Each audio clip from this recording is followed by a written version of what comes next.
¿Qué tal, mis queridos oyentes? Les habla Valderrama para otro caso más de crimen y misterio, recordando que todos estos casos son basados en hechos reales y que si cuentan con más información, nos encantaría que nos la compartieran en la caja de comentarios. Mis queridos oyentes, estamos acostumbrados a historias espeluznantes y sucesos terroríficos, pero lo que ocurrió en el barrio de Iztapalapa de la capital mexicana roza los límites de lo imaginable. Correría el año de 2011. México fue testigo de uno de los casos de crueldad y abuso más impactantes. Luego de la denuncia contra Jorge Antonio Iniestra Salas, quien entre sus atrocidades mantuvo cautivas y abusó sexualmente por muchos años de sus hijastras. Contamos la historia así como los aspectos más importantes sobre este sujeto, quien fue llamado el monstruo de Iztapalapa por sus graves y escalofriantes actos. En el 2004, una mujer cuyo nombre era Clara Tapia Herrera, quien trabajaba en una primaria, conoció a Jorge Antonio Iniestra Salas, con quien sostuvo una relación sentimental. En aquel momento, Jorge era guardia de seguridad, comenzó a cortejarla. La llevaba a comer a lugares donde nadie la había llevado, quedando deslumbrada con aquel sujeto. Él comentó que era egresado de la universidad como contador. Ella era de Puebla y que había tenido una hija. Posteriormente no resultó y se separó. Volvió a conocer a otra persona, pero él la golpeaba al ser alcohólico. Se fue a los Estados Unidos y tuvo 2 hijos más, y que realmente no le había ido muy bien en el amor. Al encontrarse sola, buscó trabajo, ya que eran 3 hijos los que tenía que mantener. Comenzó a trabajar conserje en la escuela primaria Manuel Telo, ubicada en la alcaldía de Iztapalapa. Él parecía comprenderla, incluso la animó para que levantara una denuncia en contra de su expareja. Al ser madre soltera era tan vulnerable, realmente quería un apoyo, más que económico era emocional. Su sueño era comprar una casa para sus hijos. Años después, la pareja tomó la decisión de vivir juntas, por lo que se mudarían a la escuela primaria en donde vivía la mujer, quien era la conserje. Pero su felicidad, mis queridos oyentes, no duraría mucho. En el 2005, la mujer, quien era originaria de Puebla, descubre en el interior de la habitación de su hija Rebeca, quien en ese tiempo tenía 12 años, era abusada por Jorge Antonio Iniestra, quien al momento de ser sorprendido le comenta a ella que su hija y él estaban enamorados y que ese tipo de relaciones eran normales en la clase alta de la sociedad. Llegó a controlar mi vida, que hasta a veces sentía que estaba aquí, a mi lado. Además, si ella decidía ir a las autoridades, no le creerían, por lo que decide no actuar ante aberrante hecho y convenciendo a Clara que las 3 fueran sus esposas. Pero no solo cometía abusos contra ellas, sino también contra Ricardo, el hijo, a quien lo obligaba a trabajar en la calle recolectando cartón y vendiendo chicles, quien era golpeado y amarrado desnudo por el monstruo de Iztapalapa. En caso de no cumplir con la cuota establecida, vivía dentro de un tinaco. Cuando el menor no la juntaba, lo golpeaba con un cinturón en la espalda y lo amarraba desnudo para acostarlo sobre un charco con agua en la cabeza, donde lo dejaba toda la noche. El sujeto, quien mantenía cautivas a Rebeca y a Gabriela, abusaba sexualmente de ellas, incluso frente a su madre y su hermano.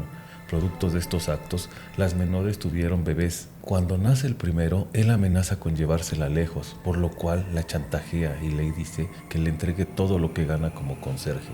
También la manda a vender varios artículos a los tianguis de aquella delegación para darle el dinero también a él. Clara y su hijo, al no tener dinero, tenían que ver cómo conseguían alimento, buscando en la basura de la central de abastos para poder comer. Mi hijo Ricardo y yo comíamos de la maldita basura. Nos peleábamos por un sándwich que estaba tirado en la basura y él se la pasaba encerrado con mis hijas.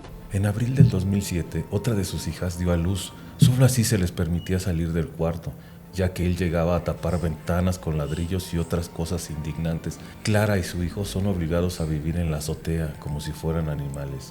De hecho, se genera un esquema de puntos que al llegar a su objetivo, que eran 100, podría ver a sus hijas, la Rebeca y Gabriela. Además de su empleo como conserje, también trabajó de noche de limpieza y los fines de semana en un cine, todo para que este enfermo sujeto no dañara a sus hijas.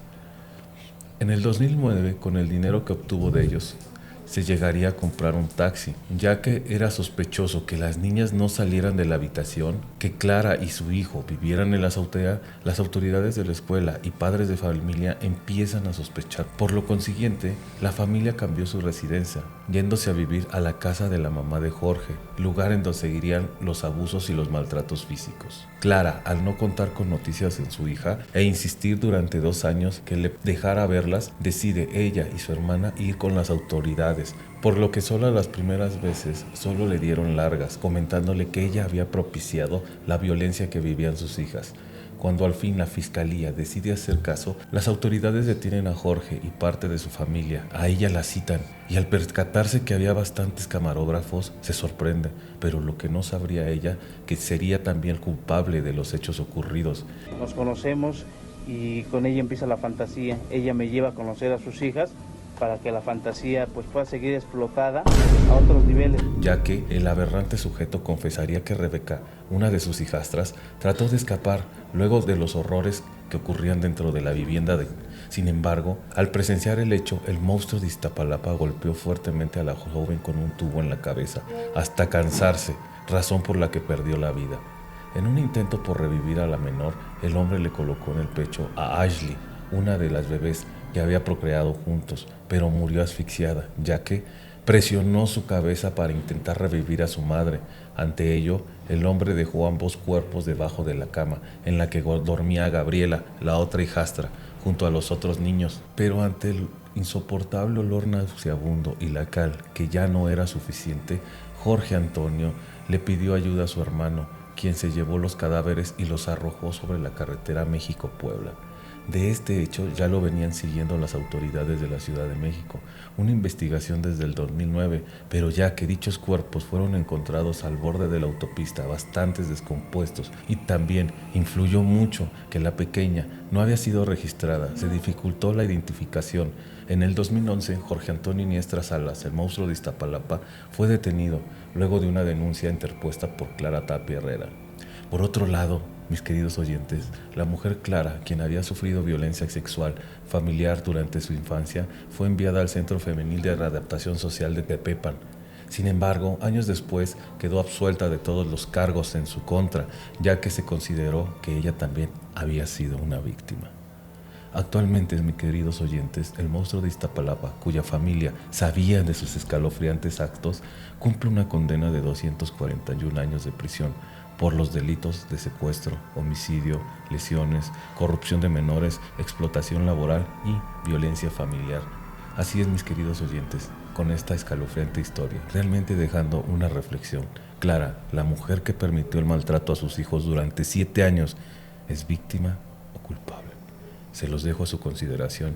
Así, sin más ni más, se despide su amigo Valderrama con otra historia más de crimen y recordando que si cuentan con más información se les agradece. No olviden darle like y suscribirse para más videos. Gracias.